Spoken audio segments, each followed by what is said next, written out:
Some people don't want connection, they want ranking. And before you get offended, be honest, most of us have done this at least once, quietly, in our heads, where we can pretend it's not happening. Today's shadow is the secret scoreboard, when friendship becomes accounting. Who gives more? Who's winning? Who's ahead? Who's falling behind? It doesn't look like hatred. It often looks like being a good friend. But underneath, there's a tally running. And if you've got a scoreboard, you don't have a friendship. You have a competition with better branding.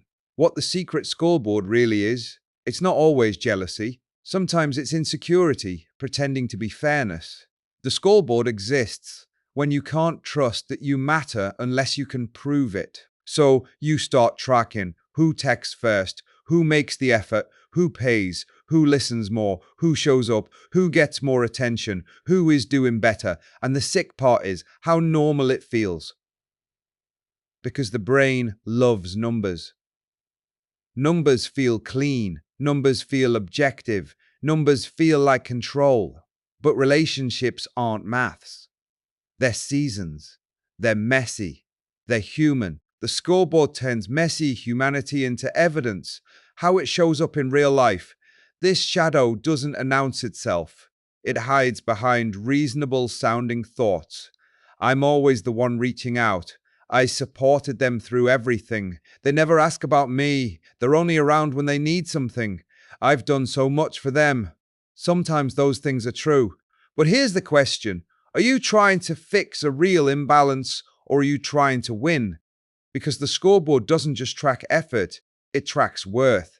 It looks like feeling irritated when they're happy without you, feeling threatened when they make a new friend, needing to be the closest person, the most trusted, the favorite, subtly downplaying their wins or finding a flaw in them, joking about how you're the better friend, giving gifts or favors that quietly make them indebted, and the darkest version, when their success feels like your failure.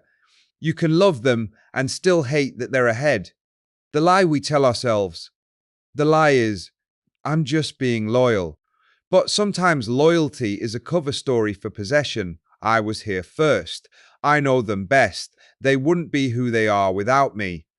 That's not love. That's entitlement in a friendship outfit.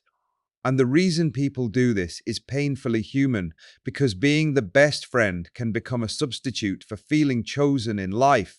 If you don't feel special in yourself, you try to be special to someone else, so you compete. Quietly. What this shadow is protecting. The scoreboard usually protects one of these fears. Fear of being replaceable. If you can be replaced, you were never safe. Fear of being unseen. If they thrive without you, did you matter? Fear of falling behind. Their growth highlights your stagnation. Fear of not being enough, so you become the one who gives the most to prove your value. And here's the brutal truth. Sometimes the scoreboard isn't about them at all. It's about the part of you that feels behind in your own life. The cost. The scoreboard poisons friendship from the inside. Because once you start tracking, you stop appreciating, you stop enjoying, you stop being present. You become a manager of the relationship, not a participant. And people feel it. Even if you never say it, the energy leaks. The subtle disappointment, the tightness behind your "I'm happy for you," the way you withdraw when they don't repay you correctly. Eventually, one of two things happens. They feel controlled and pull away, or they keep performing to keep you calm. Either way, the friendship becomes a job. The clean version, still honest, still self-respecting. Here's the uncomfortable fix. Stop tracking what you refuse to ask for. If you want more effort, say it. If you feel overlooked, say it. If you want closeness, say it. Because the scoreboard exists when needs go underground. Try this. I miss you. Can we make more time? I've been feeling a bit one-sided lately. Are you okay?